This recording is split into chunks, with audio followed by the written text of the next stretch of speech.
LITEBOXER 2022, Miami. Miami, yeah. Beautiful weather. It's a bit different to last year, would you say? Definitely. There's more people back. There's the same positivity. I think there's a lot of energy. A lot of energy. And I heard that there was something like 900 last-minute registrations. Yeah, I've been walking around and there's definitely, most of the booths are full. Walking the show, I think we've seen health coming in. Recovery's a big theme, isn't it, with a bunch of the brands. What are you getting personally from the show? I think that connected fitness and a lot of the electronics. We had an interview which you'll get to listen to with the guys from Speede. I think that was, for me as a manufacturer, that was quite a fundamental shift in terms of what we'll probably see on the floor in the next few years. We've had some great interviews, suppliers, we've had operators, and some good conversations. So listen to the whole interview and the whole podcast that we're putting out, and yeah, I hope you enjoy Emma and I enjoying Miami.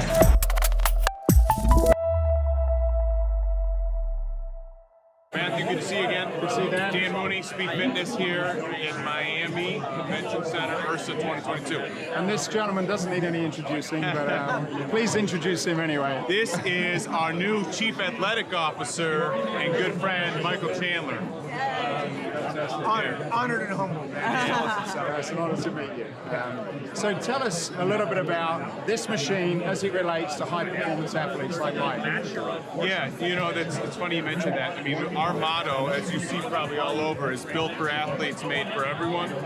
You know, I come from an athlete perspective, played college baseball. Two brothers play Division I basketball, one plays professional. We've been around, you know, high-intensity training, different modalities our whole life. You know, I always tell people I didn't invent isokinetics, didn't invent eccentrics, but I understood the science behind the two, saw flaws, and then wanted to capitalize on this new connected fitness boom. That there's got to be a way to build a machine that can handle athletes like a Mike Chandler, like a Colt Komet, right? The guys we have, but also offer this great user interface, user experience, and make it very data-driven. So, from an athlete perspective, right, we can handle over 2,000 pounds of force. We talk to pro teams, their first question is, hey, we got guys that can squat 600, 700 pounds on an eccentrically, right? Can this match it? They say, absolutely, we can handle 2,000, right? We've had professional power lifters and other professional athletes like Mike come in, beat this thing up and test it. You can't beat the machine. You won't beat it, and that's how we built it, right? To handle these guys, because if you watch the way he trains, it's high intensity. You can't do that necessarily on the stuff we do on our machine. If you try to do that in a weight room, safety becomes a major issue. Right. So there's a little sacrifice. There's even more that he's not tapping into that our machine will allow him to. So traditional strength training, in a lot of cases, it's fairly linear and it's not explosive. Like I've watched you perform and watch you train.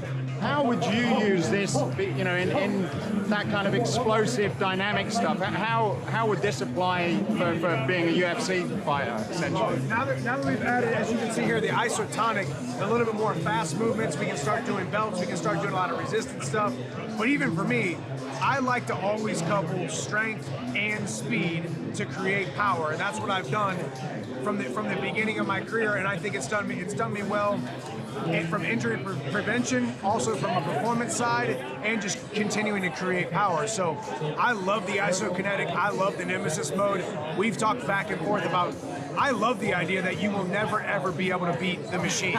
To some people, maybe you got to check. You got to check your ego at the door, because the machine will always beat you. It's a piece of machinery and a piece of equipment. To me, that motivates me and it excites me. But then with the user interface, the data where I can see my progress from week 1 to week 2, all the way to year 1, year 2, to be able to see my progress as I continue to improve in all the different modalities. Like you said, we didn't invent isokinetics and eccentrics, but we've taken it, we've bottled it up, put it in one place to change the world and revolutionize the fitness industry. From your data, what have you learned from training in this way that you did not know before? Like, what were some blind spots? Well, and even because I've been involved since not the very, very beginning, but pretty early on. You know, what we're working on now as the finished product this is like the 4th or 5th rendition that I've kind of been on, tried out, looked at, It keeps getting better, it keeps getting more beautiful, it keeps getting more high tech, but always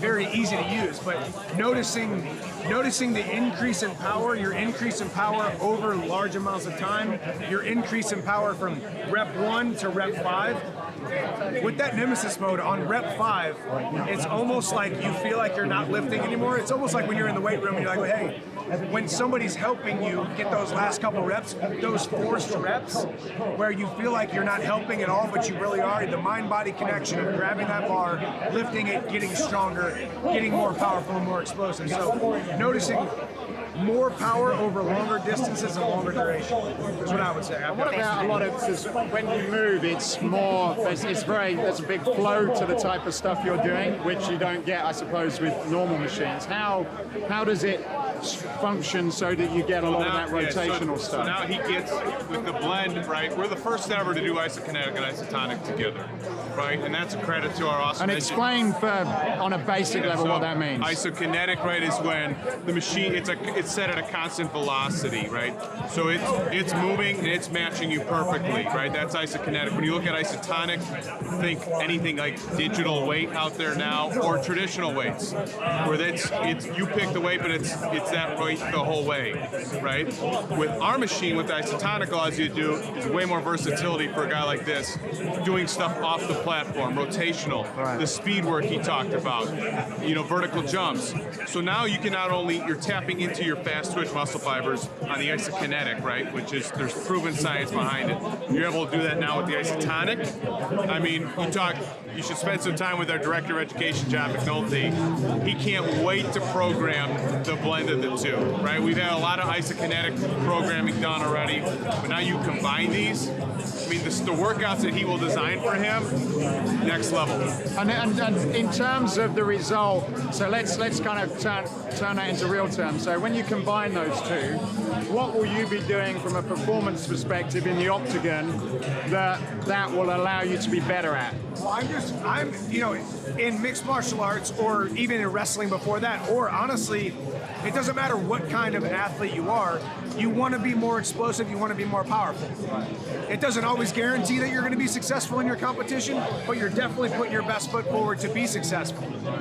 So for me, like I said, I like to couple strength plus speed to increase power. So I go from I could go from an isokinetic squat, change it to an isotonic, and then explode.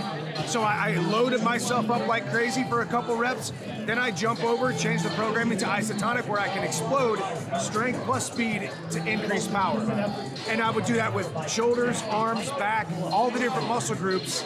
So what about that leg kick? Was that was a wing and a prayer. And it worked, and then he fell. So, but we've talked about that. We talked with John. When you talk about the isotonic, when you start talking about adding all these different accessories and how I can do an ankle strap and I can throw my leg up, I can attach it to my leg and bring a knees up. I mean, you get creative with it. So do you have a Chandler mode on there, like where you kind of... We're working on it. We're working on it. All I can say is it's a Swiss Army knife. You can do That's the best everything. way to describe a Swiss Army knife. We will have these kind of UFC fight, sport-specific workouts, right? As we continue to build out our science team from professional, NFL, NBA, MLB, physical therapists, right? All these different strength coaches and PTs that want to get involved. They all want to design the programs for their sport and send them to Speede. So we're excited. Awesome. And thank you for having us. Congrats. It's an awesome product. Congratulations. Amazing. Thank you guys so much. Who are you? What is this fabulous brand? Yeah, thanks, Emma. So, Evolt 360, obviously a body composition technology company. What we've done, obviously, our last show, 2019 IHRSA, was when we entered the US market. So, it's so good to be back here again, a few years later, post-pandemic, and to meet everyone face-to-face is And you're amazing. in the money. You're in the money. Well, what are you going to do with that money? Yeah, well, now, obviously, an IPO's on the cards. So, the market's taking a bit of battering at the moment. So, we're looking at March 23. But we've just completed a very large pre-IPO funding round, which we're very excited about. So obviously we can offer a great deal to our clients, 36 monthly payments, interest-free, now that we're cashed up from large hedge funds, institutional investors in Australia. Oh, that's great. Now, this product changed my life, so tell me, what makes it special? What makes it special? Yeah, differentiator. Well, obviously, look, I'm all about the personal touch. You know, when anyone can do body fat assessment, you know, we're much more than that. It's simply, you know, doing a dive inside, being able to read exactly what's happening internally and give you a personalised macronutrient profile. You know, that's, for me, it's 80% of the equation. What we're eating, you know, we can work out all we want, but we want to make sure the nutrition side's on point. So if I stand on and take a test, what do I get back? So over 40 different measuring parameters, which is amazing. So everything from skeletal muscle mass, visceral fat, subcutaneous fat, muscular imbalances, which is good for rehab. A lot of our allied health partners are using it for that. But more important is that individualized macronutrient profile, being able to tell you as an individual how many grams of protein, carbs and fats you need on a daily basis. And then we go even deeper, a deeper dive into supplement recommendations, and a lot of our retail clients are loving that, especially gyms that are selling them. Do you partner up on that recommending? Oh, definitely, nutrition? yeah. We're Okay. led by our clients, what they would like to produce on the scan result itself.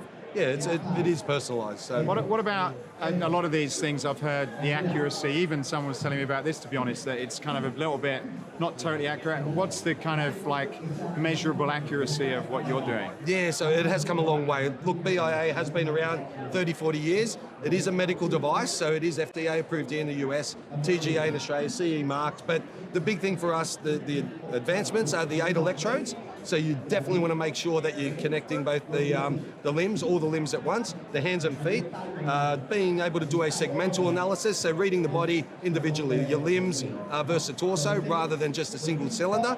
That's the advancement. And then the multi-frequency. So, you know, the light electric current that goes through the body, you want to be able to decipher the difference between a muscle cell and a fat cell and bone. So it has come a long way in its accuracy. So It looks pretty slick. It's nicely packaged and designed. Is that a big part of the whole it idea? was, yeah, we had to get away Some from of them them. look very sort of Clinical, Yeah. that's it. So that was a big thing for us, and you know, the branding, it's got to be on point with a lot of our clients. They love the black design. We are obviously, with the result sheets, we're customizing them to each brand, and that's a great differentiator as well. That's great. awesome. Yeah, thanks guys. One other question then. Sure. So what's your pulse of the, you've obviously met and chatted to a lot of people, I'm sure, around the bar and stuff. What's the pulse of the event this year? Oh, it's just, everyone's great to catch up face to face, and you can't beat it.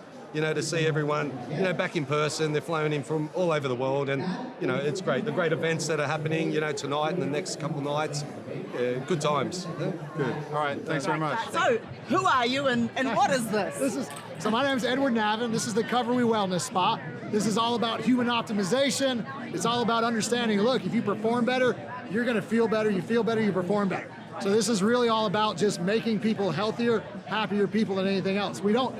We're so busy all the time. It's crazy, right? We never have a chance to sleep right, eat right. This is instant gratification and instant health so you can move better. Right, and if I was going to pick one trend walking the show, I'd say this is it.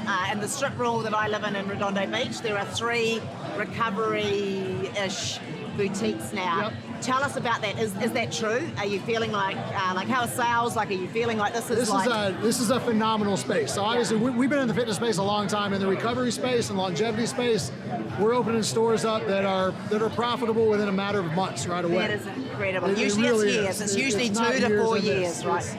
It's education. What are the range of services you provide? So we have several different ranges, but it's all about that outcome-based therapy. So we work on aesthetics to pain management to just optimal wellness. So we have things like IV therapy.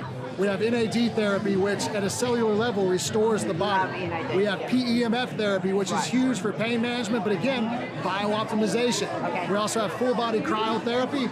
We have compression therapies.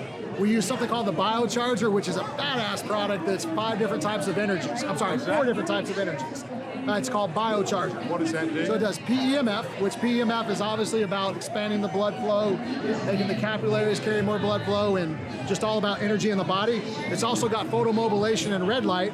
So if you guys have ever heard or seen the meme, it's like we're just houseplants with complicated emotions. And essentially, that's really what the Biocharger does as well.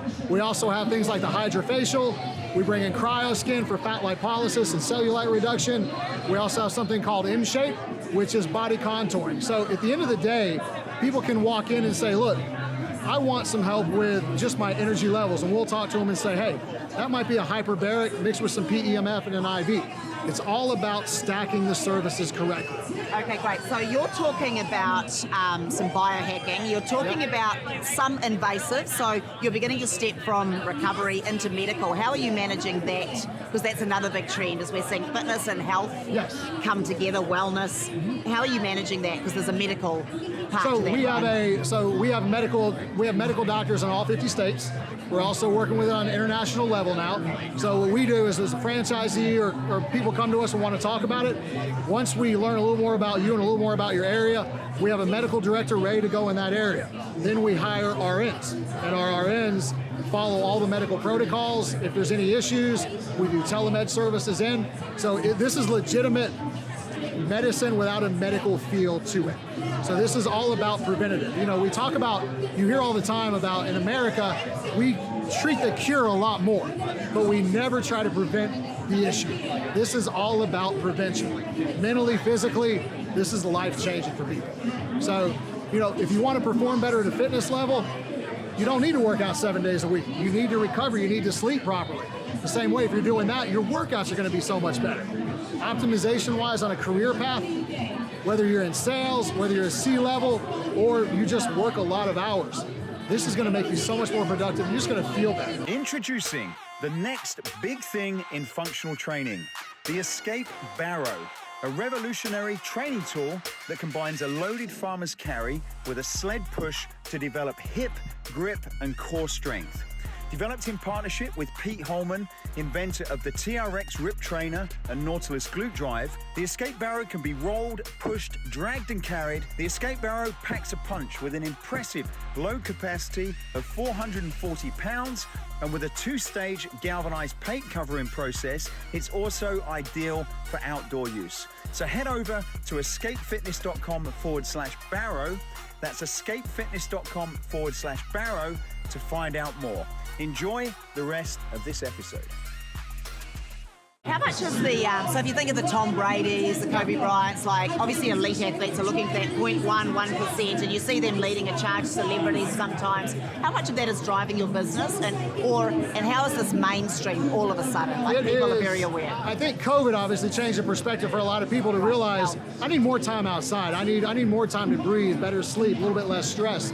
The athletes out there are helping drive a little bit, but what we're seeing is things on like CBS and NBC, we're seeing things like Theragun or HyperIce or even, you know, the Therabody stuff on actors in movies. So social media is now starting to make people aware that, hey, self-care is where it's at. It's not selfish. You know what, for so long we try to take care of other people. You just take care of yourself, everything's gonna be so much better. So I think what we're finding right now is, as these sciences and cutting edge technologies are becoming more available, they're becoming more prevalent for everybody out there. What new therapies do you see coming? Things we haven't heard of yet? And it's out there, but something like PEMF. I think PEMF is one of the biggest therapies that's going to be out there. At the end of the day, the Earth is a big magnet. We're being pushed, we're being pulled nonstop. We all talk about like pH levels in the body. Your cell phone every night, it dies. What do? You plug it in. What are you doing to your body?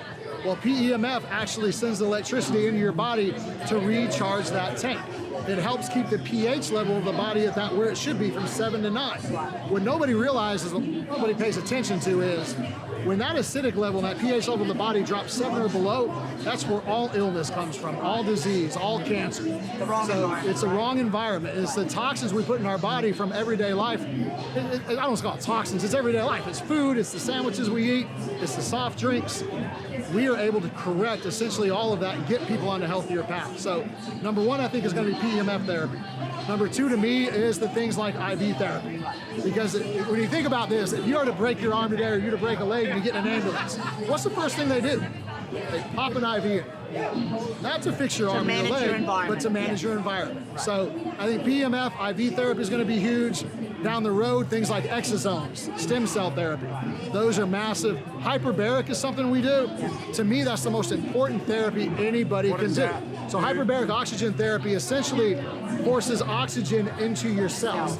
So when you take a breath right now, your lungs are down here. So the oxygen isn't necessarily getting through. I always tell people this: stand in front of a fence, throw golf balls through a fence. Some are going to get through, but not all. Stand in front of a fence and throw pebbles. Now they all get through.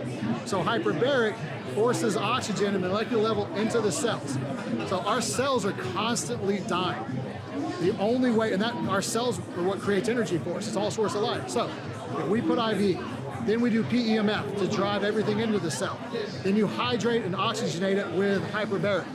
You've just reversed that aging process by, almost 10 years for the next couple of days. You feel So amazing. next year we'll be 21 when we do this now. So you just feel incredible. So, look, fitness is exciting, but this is the next evolution. It's always about health. Well, what about mental health? What about right sleep? What about performance-wise? When your body is at 99% on the treadmill after an hour, your body needs to shut down. It needs to recover. So this is what this is. This is what we want to be, guys, with the Covery Wellness is the bridge between fitness and overall wellness. We want to teach people, here's how you operate in the middle, here's how you expand. I mean, you're the foundation, really, because if none of that's in place, you can train all day long, eat all the right foods, and you're empty. It's the same way. You can do all of these treatments here and there, and you're going to feel better.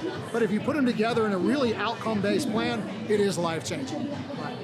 Fantastic. Amazing. Thank you, guys. I appreciate it. It was great to meet you.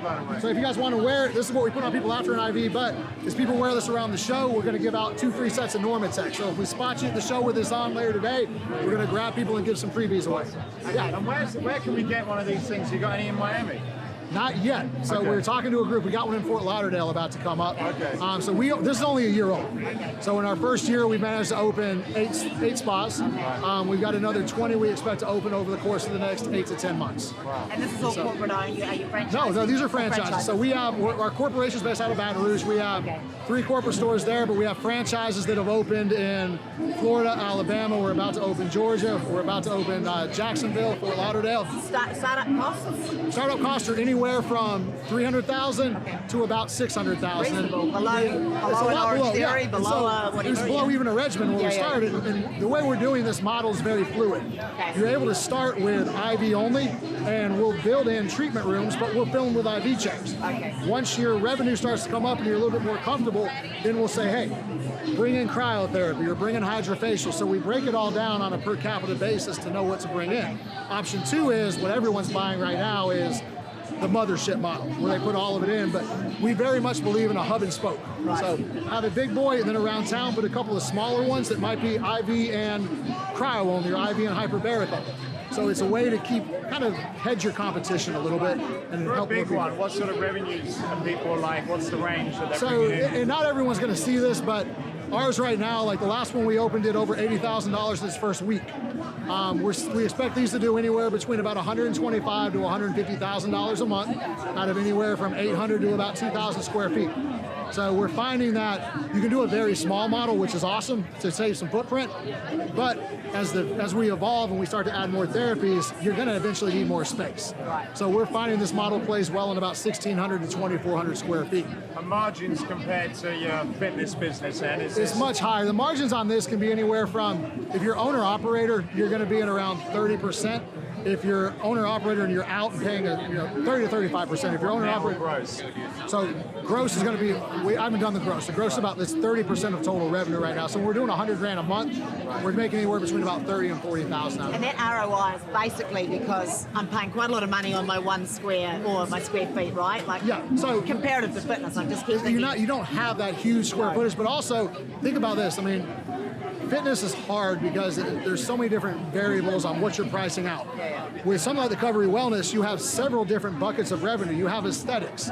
You have the Which will wellness. happily pay for. Recovery, absolutely. which will happily Yeah. pay for. Fitness, we don't happily pay for. No, It's that's the thing. So fascinating. it's hard, and the same members that that might give you a hard time to pay $100 or $159 a month for a boutique are the ones that'll drop $500 and $600 a month over here, because again, it's instant gratification. So this really, I love fitness. I think the future is infinite for fitness, but for anybody that's really going to progress, you have to understand recovery. And I've said this before to you on a podcast.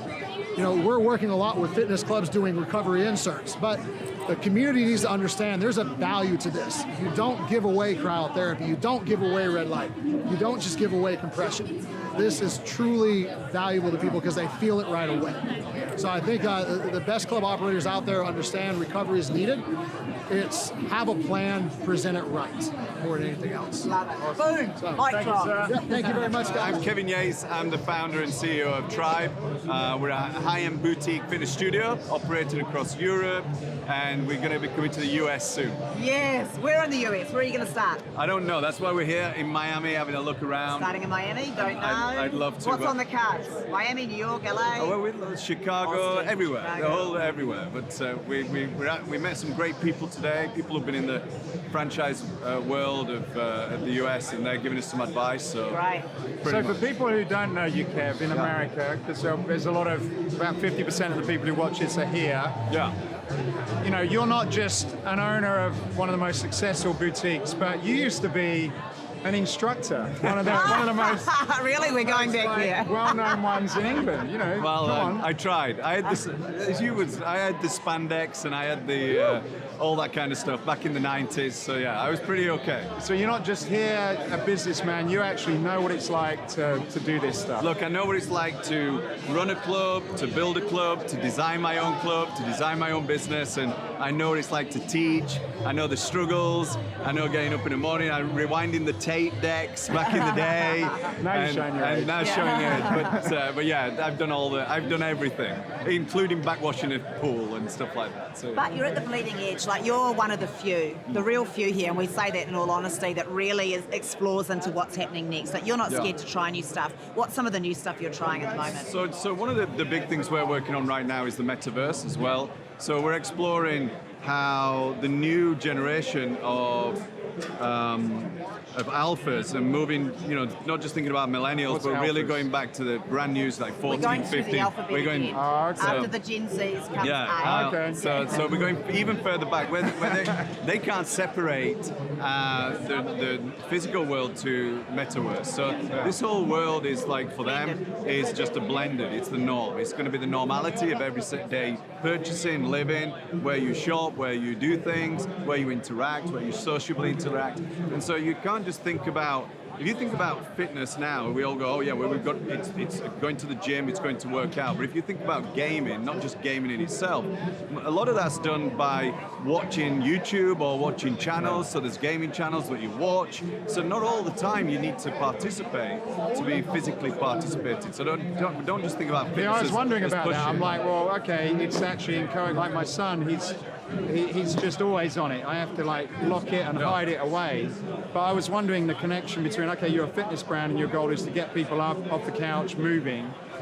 Is it to sort of inspire them to be able to do that, or what's the sort of end goal? I think if the industry continues just to say, hey, you've got to go and run a 1K or a 5K, or you've got to push benches and stuff, this is about getting brands out there and brand leverage. You don't need to just say, hey, you've got to work out. It's about showing you've got so many cool fitness brands, and how do you participate in that? Whether you want to be, you love the brand of Tribe, and we talk about, the industry still talks about retention, and we don't. We say retention is a disgusting word. It's about loyalty. It's about creating brand loyalty. Forget about retention, because retention in the dictionary is about detaining somebody, and it's not what we're supposed to be doing. We're basically creating loyal brands. You buy an Adidas. I don't know why you do that, but I buy Nike. Well, 'cause they look good. They do look good, though. and but you buy Nike or you buy Adidas, you're loyal to the brand, and so it might be that you buy the clothes, it might be that you buy the clothes in the metaverse, it might be that you watch stuff on Nike, or you educate yourself on that. So there's a whole area of things that you've got to start thinking about, and not just thinking, hey, you've got to work out in a gym. It's wider than that. So if you take back in the day, we all watched Pumping Iron. Okay. Now we didn't have to be there, but we felt part of the Mecca. You felt part of Pumping Iron. You felt part of being part of Arnold's. That's in theory about being part of a universe. That you Yeah, want to so be many part people of. I speak to, including myself, started their bodybuilding journey because of that VHS cassette, I suppose. So I get it now. I couldn't understand, like, when it's like, okay, they're developing this thing in the metaverse. I'm like, well, how does that connect? But There's a huge world of connection. So if you think about your brand as the central pillar point, And then you've got all these connectivities that sit around. I mean, and each one of them is 1% of your business. But your main business is the bricks and mortar, of course, if you're going to be doing whatever. If you're a PT, it's like one-on-one or other ways that you can do it. The guys are doing VR now, VR So it's a type of a media, is it, I would say? Yeah. More, Think about it, different mediums that you can do. Content. Right. So you could be like filming things that you do within the metaverse and actually streaming that on your YouTube channel so people can participate. And the other things you got to think about is, you know, I mean, most of your American audience will be watching Gary Vee and watching all what he's doing with his Gary Vee friends and all this kind of stuff. And what he talks about really well is that the metaverse section is so new that people need physical as well as digital. So if you're buying you're creating assets that you can buy, that you physically get something for, whether that's like a concert, whether that's like you could buy your license fee for a franchise through the metaverse. You could buy so all these different things that you could buy, but get real tangible assets. Then it becomes a successful business that you could run. So with like a lot of people, like, you know, some people are doing okay, some people are not. When like cash is quite tight and you've got to be very careful about where you spend it, you know, how do you time the amount of time and energy and investment you put into this? Because it is very early, isn't it? And probably a lot still likely to change and figure itself out. How do you balance that as a owner, entrepreneur, as to like, well, how far do you go down this rabbit hole without it becoming a big distraction from your, you know, monthly P&L, for example? Well, look, your bricks and mortar business is going to be key to, especially cash is king right now.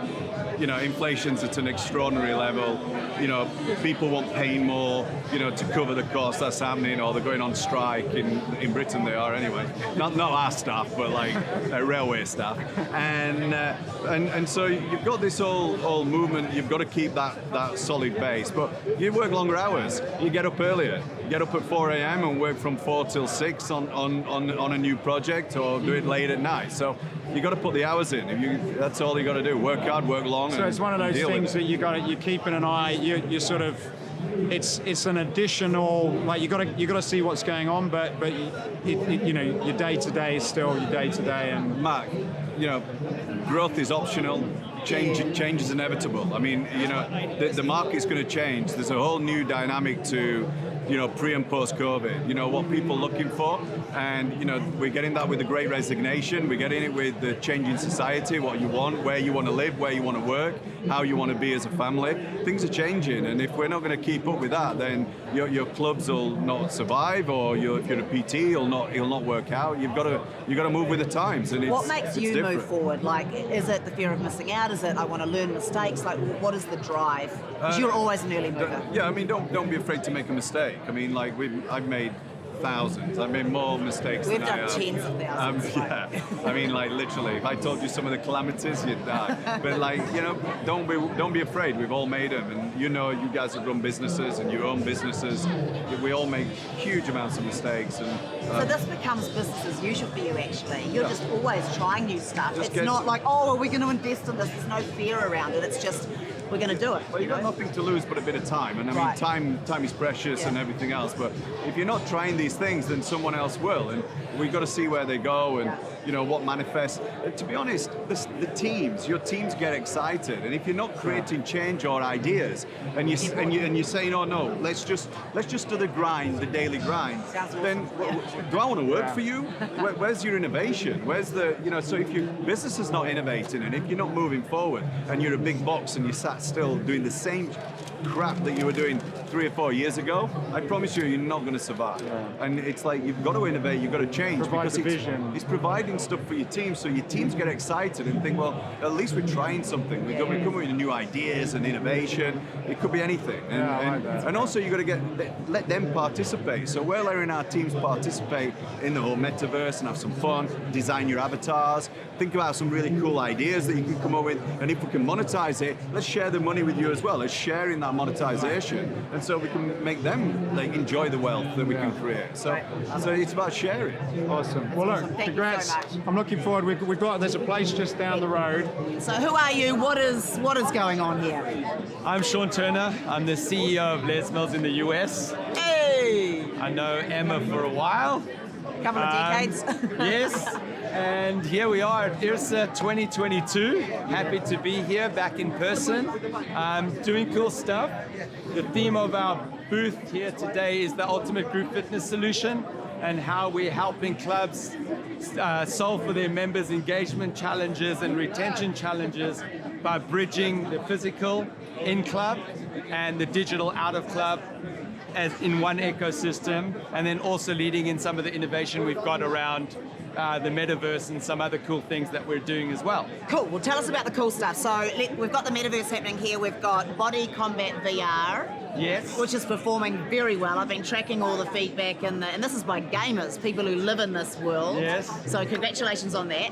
What other new stuff are you doing at Les Mills? So beside Body Combat VR, which is an interesting project, and check it out, it's very cool and Very fun, cool. super engaging, and really trying to get people into really enjoying exercise and not feeling maybe making it a lot easier, let's say, through gamification, And which it's is an cool. incredibly new crowd, right? Because the people in Yes. this world are different than the Yes. people in the clubs, right? So tell us a bit about that, the demographic. Are you trying to look at, people are trying to look at Alpha Gen Z already. They are. That's my kids. Yes. But Yeah. no, besides obviously kids, but we're looking at a generation that's more connected, of course, more into what's happening in metaverse, and also looking at like there's a massive industry within the gaming community that also connects gaming with exercise. So And who needs to move? People sitting on their ass all day. Totally, Yeah, totally. yeah. So it's pretty engaging, super fun. You've done it, I've done it.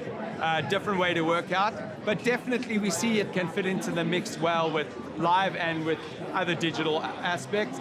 And interested to see where it goes, and who knows, maybe Les Mills Club in the metaverse in the works or something to that. Yeah, I think for sure, because it's an extension of marketing and it's also an extension of the realities. It's sort of a meeting place of all the realities, right? So Yeah. tell us some other cool stuff. So we've got that going on. What else is So, Les Mills doing? In our general programming, looking at some new programming, we've got a cool strength programming coming out. And We've- strength is a massive trend. Massive trend. massive trend. Yeah. Across genders as well, Yes. which a lot of people think it's only guys, but we're seeing more and more strength in the clubs, as you know. Also in the boutiques. HIIT's always great, so always renewing and doing fresh stuff in that space.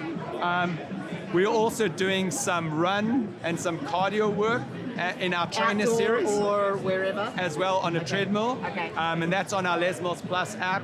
And we've also got a trainer series where there's lots of different types of workout that is pretty exciting. Right. Run by program directors down from Les Mills in New Zealand.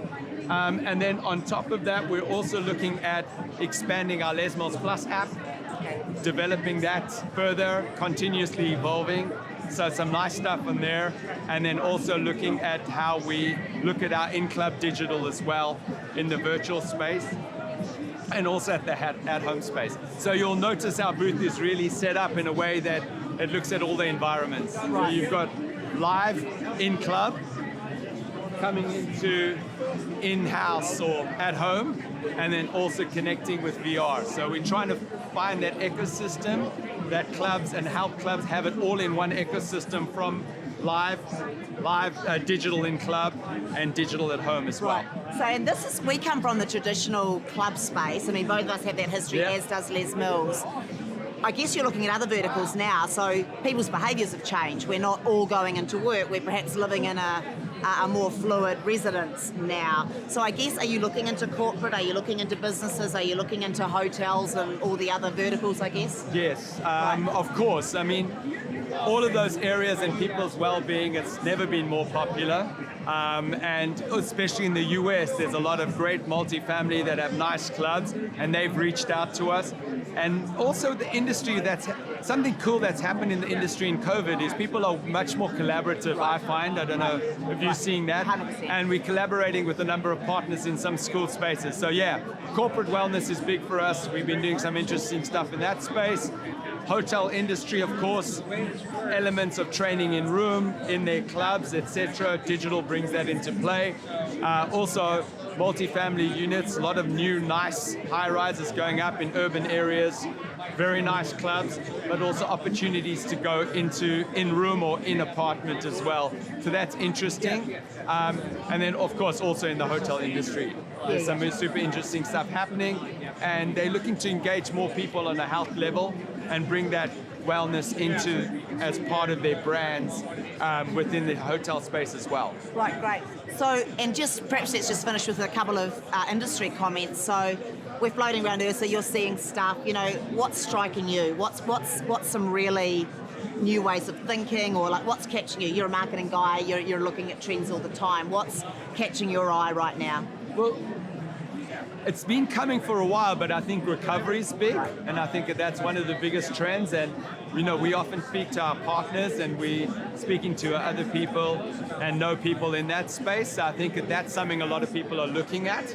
I think the elements around gamification, always trying to engage members in new and different ways, is interesting, and we see that with VR. So is there a commercial application within clubs for that?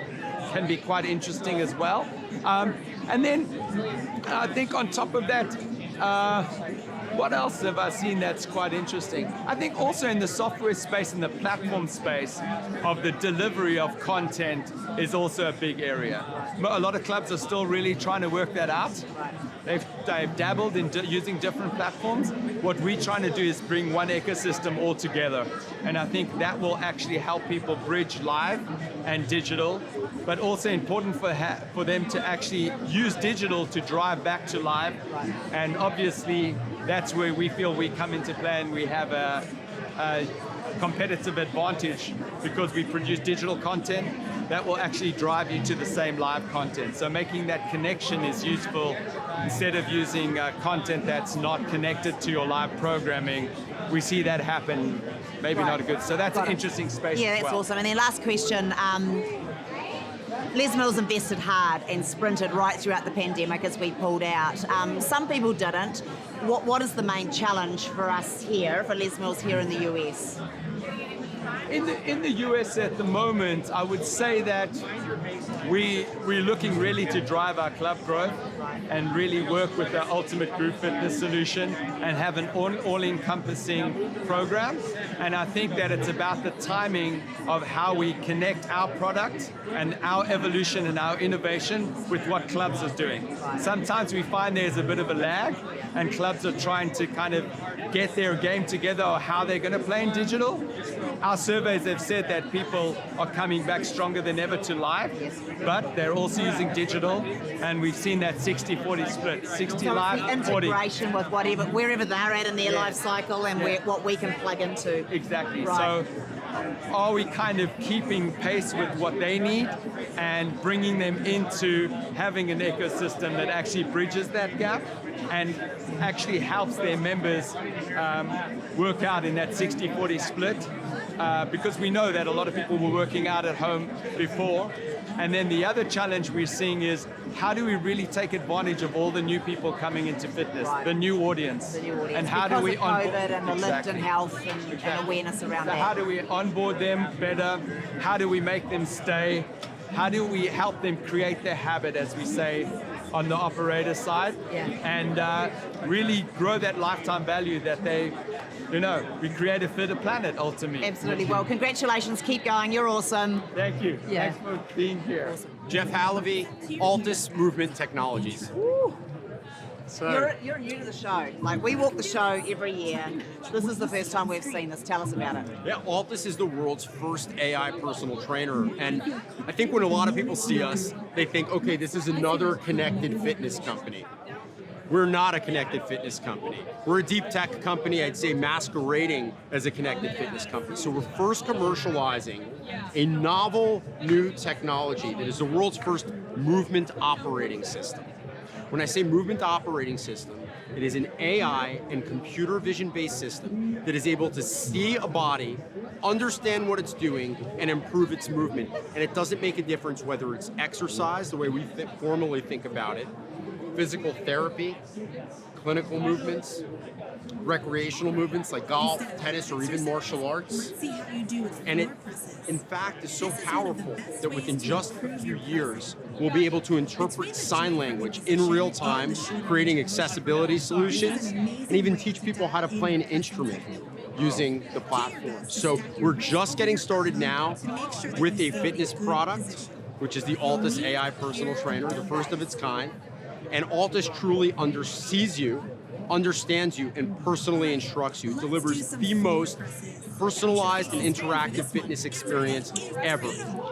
Every first-time user goes through a movement assessment so that we understand what your body can do, what it can't do, and even how to improve any deficiencies. Like so if you have... predict, so say for example, I'm tight on my hamstring and I'm squatting a little bit, can it predict that I'm tight and then recommend that I need to kind of roll out? Or not only can it predict that or see that in real time, but we pick that up when we first start with the movement assessments that we perform. So movements like a toe touch, an active straight leg raise, shoulder mobility movements, so that we're able to, with laser precision, prescribe the types of movements that are right for your body, exclude the movements that might injure you, but also prescribe the corrective exercises that would improve any of those deficiencies. How does it baseline you? Like, I guess when you get to sort of 50, 60s and above, compared to if you're like, you know, teens, 20s, then generally your range of motion is going to be a bit different. So do you kind of have to kind of map people first and you put them in different brackets, or how does that work? So we, I can't emphasize enough that we are a true deep tech company. So what powers our technology are two deep learning models. One is for the computer vision, the other is for the exercise intelligence, the exercise and movement science. The human body, at least from my very humble perspective, should always be able, regardless of age, to move in certain ways. We meet the user, regardless of their age, at their level, based on their movement competency. So the ability for the joints to get into the right positions to absorb and adapt to stress, which is the premise of all exercise. The capacity may vary by age. So a young buck, like yourself, maybe is doing 10 sets of 10, squats, or just like tons of volume, and they're able to do it, adapt to it, and recover from it. Whereas someone like me maybe should be doing significantly less, like maybe 3, 4 sets of 5 to 6 reps, right? But the point is that we're able to adapt to the competency and the capacity of the individual based on, yes, some of the biometric data that they're providing, like age, but really more so based on what their actual body is capable of, and even more importantly, their real-time performance. The movement, the computer vision model that we're utilizing is not just a 3D model. So what we're uniquely capable of doing is inferring the entire skeleton in 3D in real time and showing it to you on screen via an avatar even, so that you understand what your body is doing. But the special cameras that allow you to do it, or is it just like the short answer is right now we are using what's called time-of-flight cameras. We're very soon replacing them with good old regular RGB cameras, which are just garden variety cameras. We're a software company, so we just need the cameras driving the information that feeds into this model. That's right. So we're able to do that from a single vantage point. What I was going to explain though is our model is not just a 3D model; it's a 4D model. We're using velocity detection, so we're monitoring joint velocity in real time so that we're able to understand fatigue, and also we're able to prescribe load better than the human eye ever could. So the weight you're using, the number of sets, reps, etc. Just looking at what content library do you have? Like, what can I do with the system? Here's my favorite part, well, one of my favorite parts of all this is there is no content. Right. And the reason for that, you can think of all this more like a video game. Right. So in a video game, the content is dependent on the user. It's My what you decisions. do. Right, yeah. That's exactly it. All of our content is dependent on the user. And that being said, we obviously need to have exercises within the system. There are certain pieces of content, if you will, like an explanation of an exercise or a video. All of that is digitized. So what we're able to do, even the voice, which is like the crazy. So there's synthetic voice in our system modeled after Melissa, who's the personality that you're seeing on screen. All of her movements, including her voice, have been digitized. So rather than falling prey to the hungry content monster that a lot of companies do, very, very expensive to do, by the way, and laborious and inefficient, we're able to crank out content, keep it fresh, regardless of the movement discipline. So you see, how does that, I'm not totally following you. So when you say there's no content, so it's like, okay, say for example, this is my hotel, I want to go and work out. Like, what's my experience on this? There's no cookie cutter program. So I think what a lot of us are used to in the industry is we get a cookie cutter program. Like even when you're, it's personalized to some extent. What most of these companies mean is that you choose off of a menu what you'd like to do. Okay. This is the inverse model. Altis, like a highly qualified trainer or coach, which is the intelligence it was modeled on. The deep learning model that we're using was modeled on the intelligence of over 20 elite coaches and trainers, Olympic performance directors, strength and conditioning coaches in the pros, folks who all have masters or doctorates in their respective fields, who train synthetic personas for years, creating tens of thousands of programs, literally hundreds of millions of programming decisions that have resulted in a deep learning model that when we perform double-blind QA with our team, meaning this expert team is presented with 2 programs for a given persona. You pick up regular, like you've got some stuff there, you haven't got escape stuff, which I reckon you should have, just make it even better. But so do you just use any tools that are around, like kettlebells and weights? We are entirely equipment and exercise agnostic. Right. You can work with any equipment, even if it's like, maybe a granny at home with soup cans. She can literally use those soup cans because we're tracking the joints. You don't have to wear any sensors or special equipment, do anything special at all. You just need to be able to stand in front of a screen. And it's also exercise agnostic, meaning it doesn't matter how well or how poorly you move, Altis will adapt to you and give you the right exercises for your body based on your capabilities. 2 things. Who's this aimed at, like the markets, and then what sort of costs roughly, ballpark, if I wanted to say, like, I want to stick this in my, gym or whatever? Yeah. So, I'm sorry, the first question was ballpark. Like who's cost, and then who's it for? Yeah, who do you see this going? So the truth of the matter is when we first launch, we see our first user as female between 30 to 50, sort of the busy mom type, if you will. And we found with user testing and market testing that really seems to be who gravitates towards it. Women actually prefer to feel understood and supported, not just in relationships, but on the gym floor. We're really going to be everywhere, and it's a no-brainer for gyms, and I'll tell you why. We're going to be in over 1,000 health clubs within the next 12 months. Why would a gym want us inside there? Aren't we competing with their personal training? Absolutely not. Number one, there's no replacement for a human. I don't think that's what this company does. That's first and foremost. Secondly, gyms have a fundamental problem that they created back in the 80s when they decided that exercise instruction inside of a health club came in only 2 flavors, $0 an hour and $100 an hour. Group exercise or personal training. And there's nothing in between that addresses the 85% of the membership that will never participate in either of those options. And remembering that the majority of a club's members are disengaged and lack context in that environment, and that's why we see the churn rates of 40, 50% at health clubs. So we become a very powerful retention tool. We also become a very novel product at a novel price point that fills a gap that has been overlooked by the industry for a very long time. Now, why would trainers want us there? We work as a tremendous attrition mitigation tool for them. What's the number one reason someone stops working with a trainer? Not because they're not getting results, cost. So if someone's working with a trainer, what we're able to do, that trainer's able to say to someone who, let's say, says, I can't afford this anymore. We'll only work once a week from now on. Let's say we're working 2 or 3 times a week. The other sessions will be with Altis. Good work. Appreciate it. Good work with the haircut. I love it.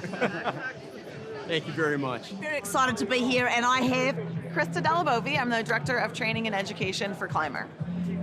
CLIMBR. Now, let's talk about CLIMBR. So I was in Denver recently and I did a class at the studio. Amazing. Talk about kick your body. Like, I'm like, this isn't going to get my triceps. And the next morning, I was like, I knew it would get my legs, but I'm like, is this really working? And then I'm like, okay, full body workout. So vertical climbing, tough, right? It's a full-on exercise. So tell us a little bit about that and the concept, because it's connected. It's a connected experience. Yep. Tell us about it. Yeah, absolutely. So CLIMBR itself, the movement, the modality, you're going to get that full body workout that you're talking about, obviously. Getting the lower body activated, pushing, upper body pulling, different grip positions to activate muscles differently, a lot of stability and core work. What I love about it is you're able to get your heart rate up so high, get that cardio conditioning, and also adding in resistance to get a little bit more muscle activation kind of on that resistance. Yeah, that's great. So not only is it an awesome workout, but you've also, I've been at all the shows, everything from CES through to IHRSA here, and really, CLIMBR keeps showing up. Now, I think you've done a spectacular job marketing it. I've seen celebrities using it. There was the glass thing that was going around the country and people were training in it. So tell us a bit about some of the tactics, because they seem very fresh. Yeah, absolutely. Well, thank you, and I'm glad that you're seeing us out there in the world. That's really where we're at right now, is just getting the awareness, right? There's so many benefits to vertical climbing, but it's really for us about just getting out and making people aware of it. So a couple, athletes, celebrities that are involved in the company, and then also that use the machine themselves. A couple of my personal favorite, Megan Trainor.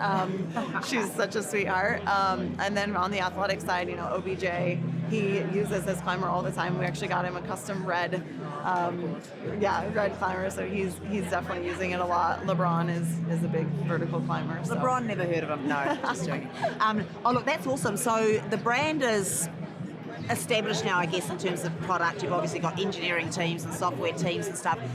What are you looking at now? Like, what's new and next, I guess, for CLIMBR? Yeah, so right now, we are out in the world and gaining some traction, but we're looking at making some exciting changes and developments over time. So definitely more to come.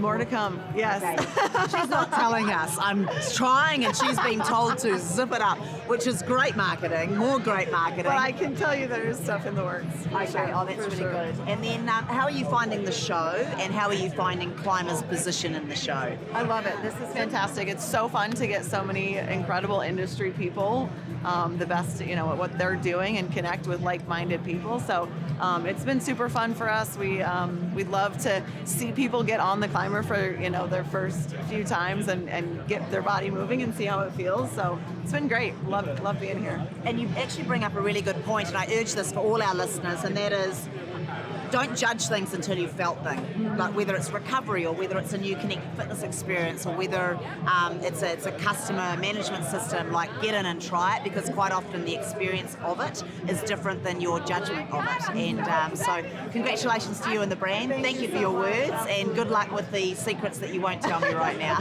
Sounds good. Thank you so much. Who are you, and what is your brand, young man? I'm Jeff Morin. I'm co-founder, CEO here at LITEBOXER. And what we're doing is connecting people through rhythm-based boxing. Great. Now, connected fitness had a moment through COVID, hasn't it? And it's a different sort of terrain now. Tell us a bit about that. How are you seeing connected fitness? Yeah, we launched mid-pandemic our hardware-based product. Basically what COVID did was pull in demand, but it didn't generate new demand, right? So now here we are, we're in this desert of demand where the top end of the household income pyramid has been saturated essentially, and there's only so many people with $2,000 or the space for a machine like that. So we've had to really shift our thinking and the way we target our customers to stay alive, essentially. So what we've done is we launched a VR app that basically brought our style of gamified fitness with the Oculus Quest, and that's been super successful. In the first 26 days of launching that, we doubled our 2 years of subscriber counts from the hardware side. Oh wow! So the market's huge. It's not saturated. And then just yesterday we launched LITEBOXER Go, which is a sensor-based platform. You don't need a headset. You just shadowbox. We actually give these away for free when you sign up for this subscription. So a very different type of customer. but there's way, way more of them. So you think of like the United States, like less than 50% of people are working out regularly, right? So we're trying to tap to those uninspired people, and I think through like VR and these more accessible types of options, we're going to get there.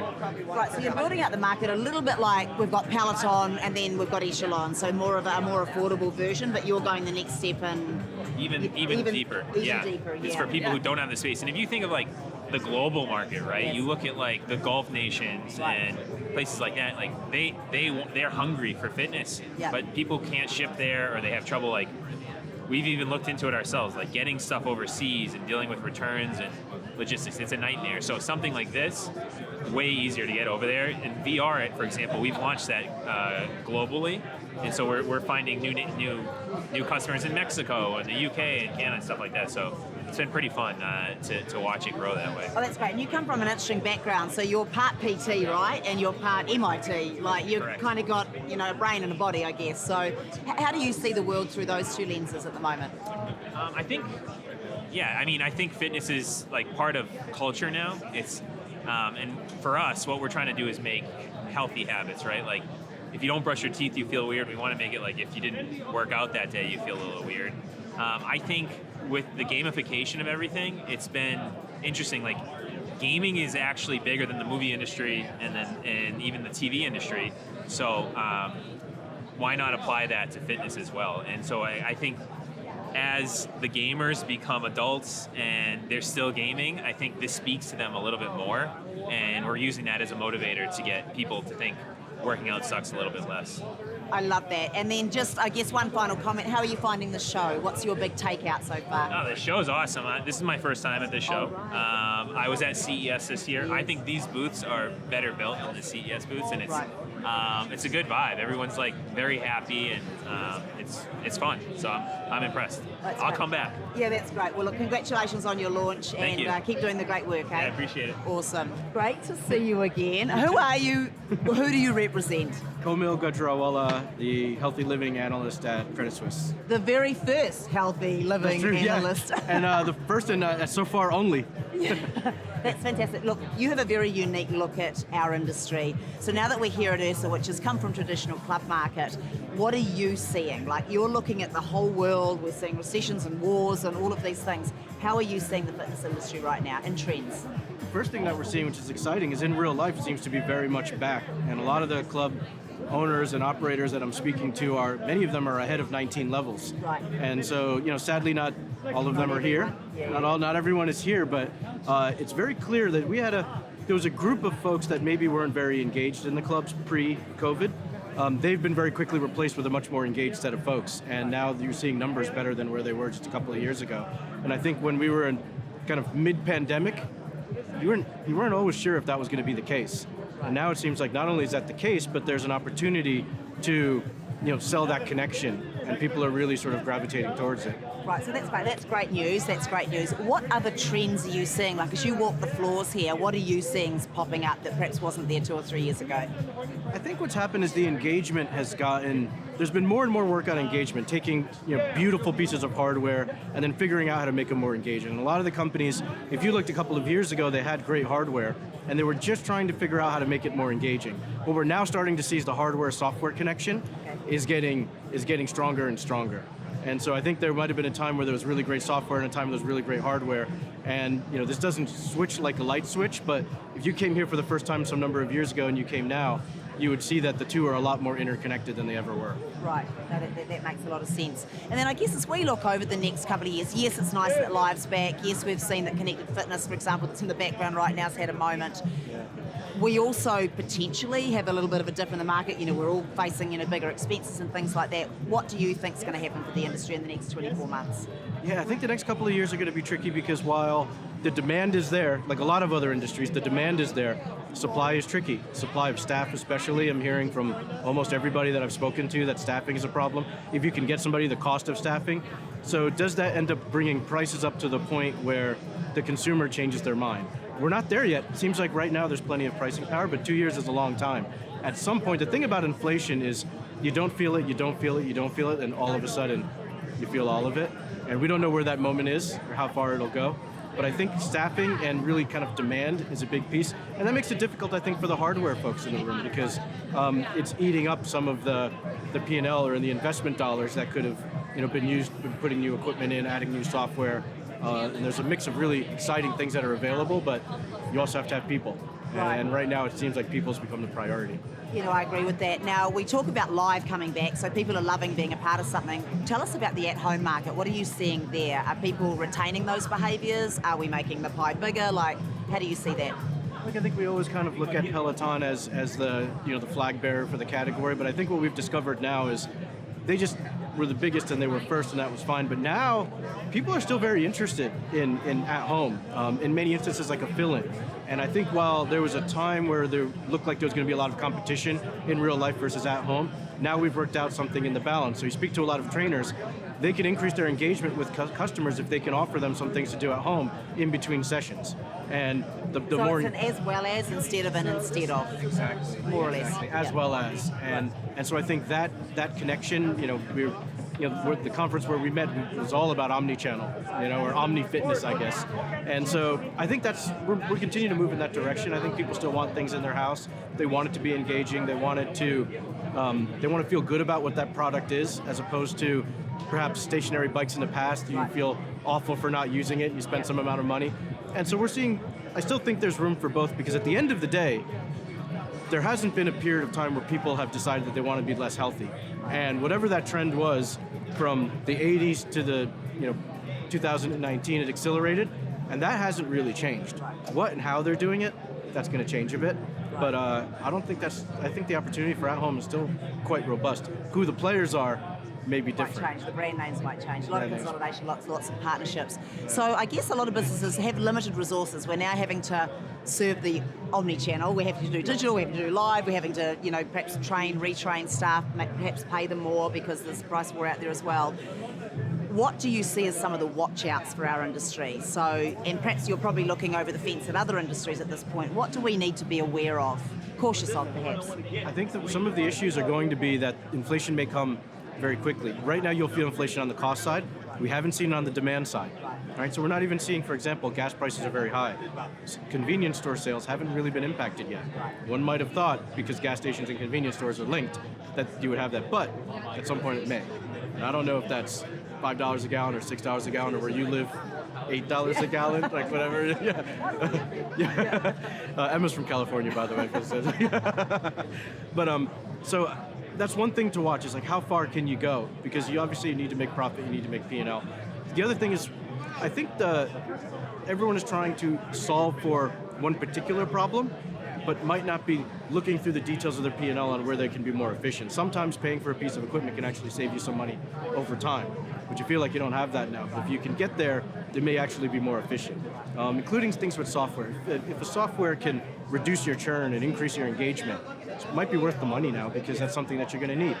And so I think we're in a little bit of there's some folks that might be going into a bit of a shell at a time where demand is strong, and that's something to, I think, watch out for. Right. Great insights. Anything else about the show? Final thoughts about the show? It's fun to be here. It's also exciting. I think a lot of the international folks have returned. That wasn't the case, of course, last year. So now you get to hear what's going on in other parts of the world, which is not notably different from what's happening here. So people do want to get more healthy, more fit, more well. Yeah, I agree. And look, thank you so much for your thoughts. It's good to have someone somewhat neutral and really calling right across the industry. So thank you for your work. Keep going, and we'll see you at the next show. Thank you so much. Wonderful to see you. Who are you again, and what do you do? Yeah, so my name is Bruce Smith, and I'm the CEO and founder of Hydrow. Amazing brand. Tell us a little bit about that. Yeah, Hydrow High. It's the best 20 minutes of your day. So I'm a former national team rowing coach for the United States, although I am Canadian. And yeah, right. And it was the best kept secret. I worked at this rowing club in Boston, and we had thousands of people coming down every day, but really, the world doesn't know about how efficient the workout is. And what are we short of the most in the world?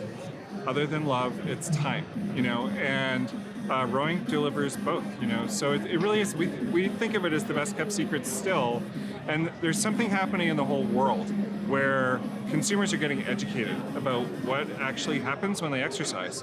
So 10 years ago, you used to go to a hotel gym, you get on a treadmill, and it would say that you burned like 3 beers worth of calories. And it just was a made up number. Like nobody had any, it's crazy. And now people with their Apple Watches, all their trackers, they actually know what's happening. And so as consumers get educated, they're making smarter choices for their home. And they're choosing things that use their whole body, that are accessible for their whole family.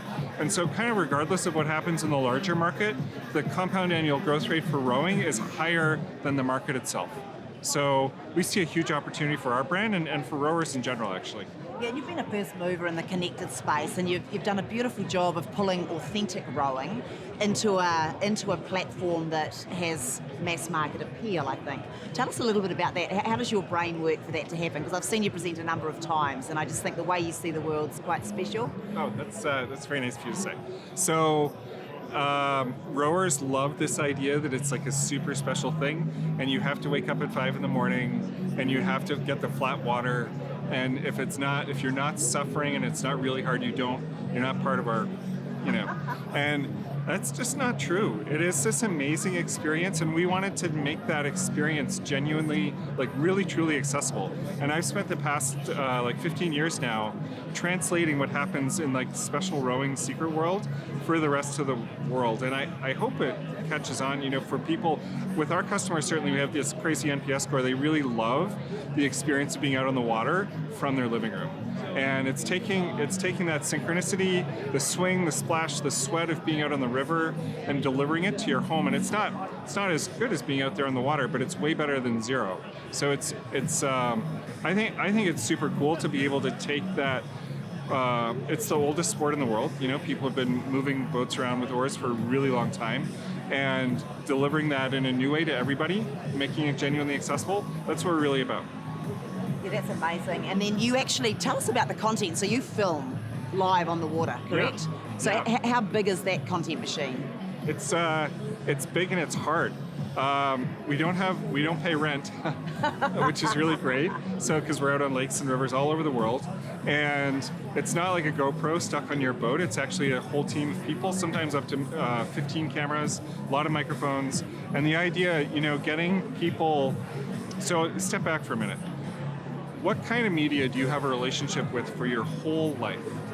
It's always live, and it usually has something to do with the outdoors. It's sports, it's the news, and so filming live for us is really important. Every time you sit down on a Hydrow, you have something new waiting for you, and you can do it live. And it's that newness and that freshness and that authenticity, experiencing nature, taking that whole package, delivering that in a way that is not just like a single point of view and a GoPro, but actually connecting you with our athletes and getting their eyes and getting the dog that barks. And when something unexpected happens, not being like, oh wait, we weren't planning for that, like leaning into that. So like they flip or they run into a bridge or something, like a dog barks or a siren goes by. My favorite are when the dolphins come along and they're swimming along beside the boat, and the athlete can't see it, but the whole crew can see it. So everybody's freaking out about the dolphin. It's really, we love it. It's so much fun. That's really incredible. I'm just thinking, so you were well established pre-pandemic. What things have changed? We saw, Connected Fitness generally had a moment. Yeah. I'm sure there's all sorts of carnage and reorganisation and what on earth's happening now. What have you seen with your brand? I think we were super fortunate to have our supply chain in place before the pandemic hit. And so we were able to grow, and there was a huge surge. We did a big study, and we knew that there was going to be a big wave with the pandemic. And I think everybody knew that there was also going to be a trough. I see what you did there. After the, I know, right? Yeah. So after the pandemic, there was going to be a trough. We didn't experience that. We had 3 times the growth, December to December, post-pandemic. But I think that's a stage of business for us. And if you draw a line from 2015 to 2025, it'll be a straight line, increasing adoption. Penetration is really low in the marketplace. And there's just going to be this bump and then return to growth. We think the return to growth is going to come towards the end of this year. Okay, that's great. And then so what are some of the exciting things you're looking forward to? Because you're very a creative guy, what more for rowing, I guess? I think that the most exciting thing is making a product that is genuinely accessible for people who don't have big homes, who have narrow staircases, who live in Europe and just don't have space for like a North American-sized machine. And making that portability and accessibility and combining that with the amazing immersive experience, just a huge, huge opportunity. Oh, that's awesome. And then final comment, knowing what you know, seeing what you've seen, and coming from quite an athletic and eclectic, a connected, you've got technology, you've got fitness, you've got health, what would your advice to our industry as a whole be now? Because that's very much on people's lips as Liz Clark tries to put her arms around the whole industry. What would you say some thoughts there are for you? Build a product that people love. You know, it all comes like, know what your North Star is, make a promise to your customer, never break the promise. And I think fitness has suffered from broken promises for decades. Oh, you're going to get a six-pack abs. Oh, you're going to lose weight really fast. You're going to get a chiseled jaw. All of a sudden, I'm going to look like Cody. I'm never going to look like Cody. I am going to feel great though. You're going to get that Hydrow high every time. So know what your brand promise is and inspire that love with everything that you do. Thank you so much for your time. Oh, congratulations. No, so who are you and what's your brand? What are you doing here? So Matt Wright, I'm the general manager and a partner at the Ford Athletic Club in Central New Jersey. We actually just opened our club in October of 2021. So it's right in the middle of a pandemic. Right? Good job. So 50,000 square foot club on 8 acres. It was actually a former military gym that we took 25,000 and made it into 50,000 square feet. So we're a high-end market as far as the club offerings that we have, but rather than what most gyms sell as we're this gym and then you get these studios, we tell everybody we have the most incredible studios and you get this gym with what we're offering. And that's been a huge selling point for us and it's been very successful early on. Great, so tell us about so these are boutiques, it's sort of like Club in a Club? Yeah, so what we ended up creating was we have 4 different studios and it's all military inspired. So we have Earn Your Stripes, which is a military inspired high intensity training workout. Then we have Hot Zone, which is our yoga or mind body program. We have Base Ops, which is a hybrid fitness studio. So Pilates, bar, dance, things like that. Also trying to bring back steps because I think that's going to end up revisiting itself because it's fun, it's outside of the box. And then we have Flight School, which is our cycling program. So we wanted to make sure that everything was on brand because we knew that would connect with each of the audiences that we have. So it took some time to tweak it and figure it out. And now we're able to expand what we thought was going to work by being able to have the members and our staff tell us what we needed to do. Right. Did sales go up with Maverick? Did what? Did sales go up with Top Gun, Maverick? I hope so. It should. Yeah. But honestly, it's as a whole, I think we've really found that being able to create a community within our 4 walls is really what people have wanted, right? It was a mental pandemic more importantly than anything that we had to tackle. So now by being able to break down our barriers, and that's our big thing, how do we break down every barrier to entry, whether it's 5-day trials, community events, pop-ups, being able to sponsor events, just so people know, like, wow, that's a place that I want to be. So I would say, so I'd say this is like the new club now. So I would say, like 4 on a floor really is what you're talking about. Too. So coming to an institution, back to IHRSA, what are you feeling is in the market right now? So this is a traditional organisation, association. Of course. Obviously morphing into new with, with the leadership currently in place. What are you feeling in the market now? Like, I think it's almost trying to pull everything together to know what that is. I don't know if we think we figured it out. I think that what we're seeing is there's going to be a little monopolies happening everywhere, which is we're going to see organizations start working with each other rather than it being like, this is my company, that's your company. I think what we're realizing is like the more that we actually come together, the more profitable we're going to be, the more impact we're going to make, and we can start shifting from the vanity industry to the health and wellness industry, which we know we are. Right.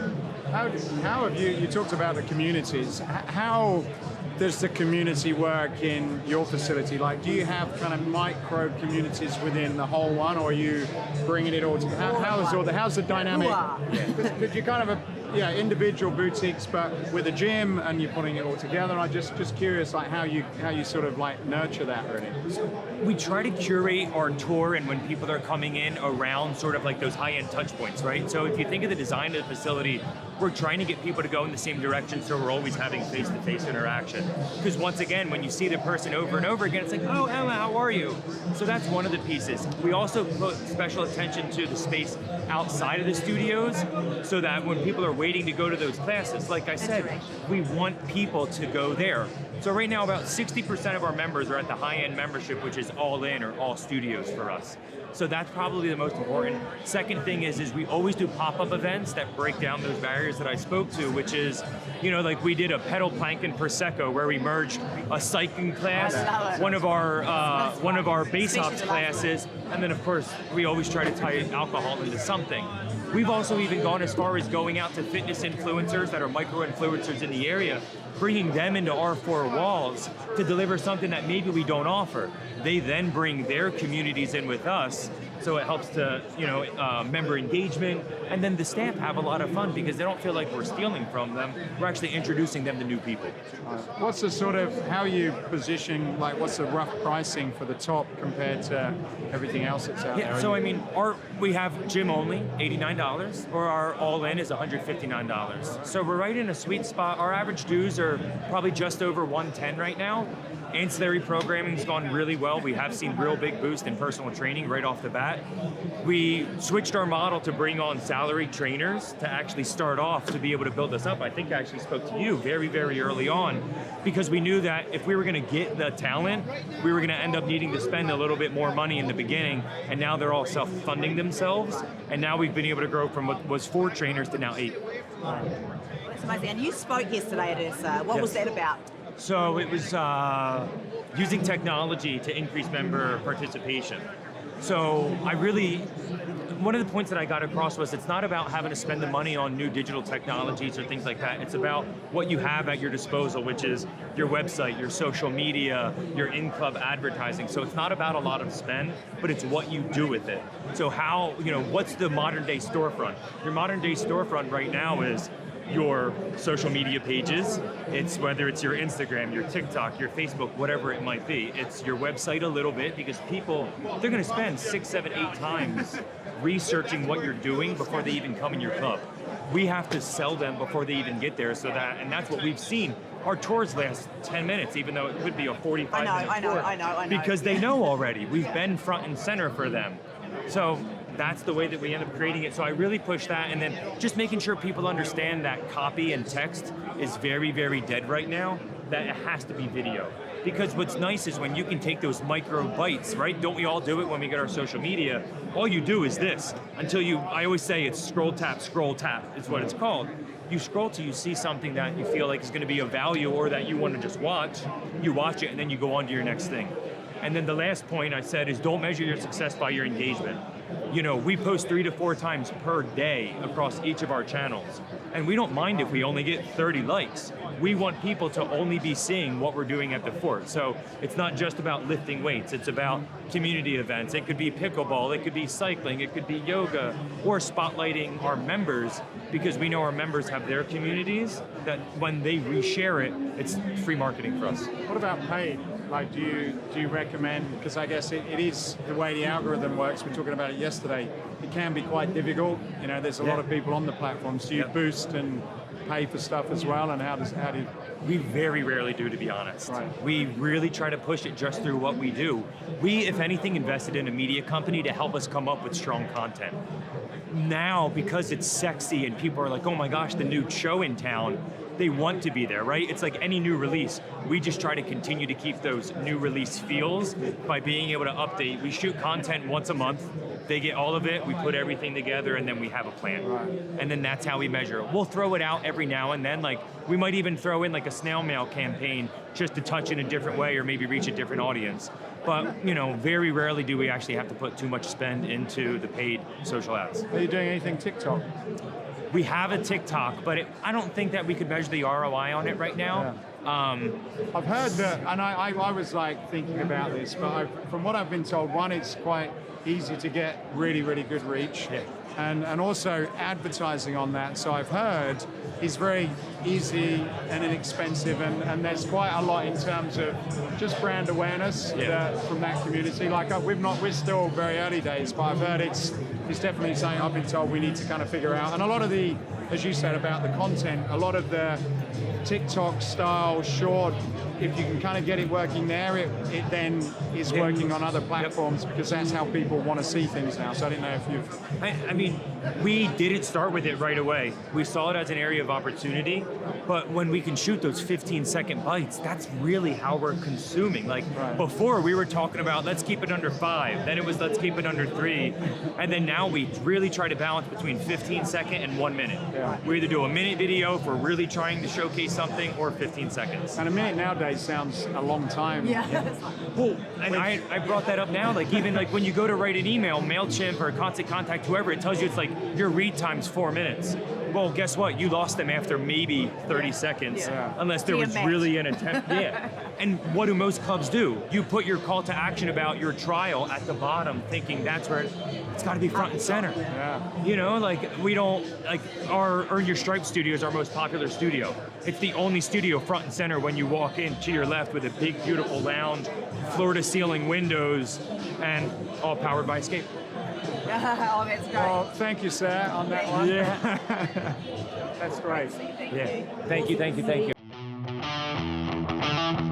I hope you enjoyed this podcast. If you did, then please go over to iTunes and subscribe to the Escape Your Limits podcast.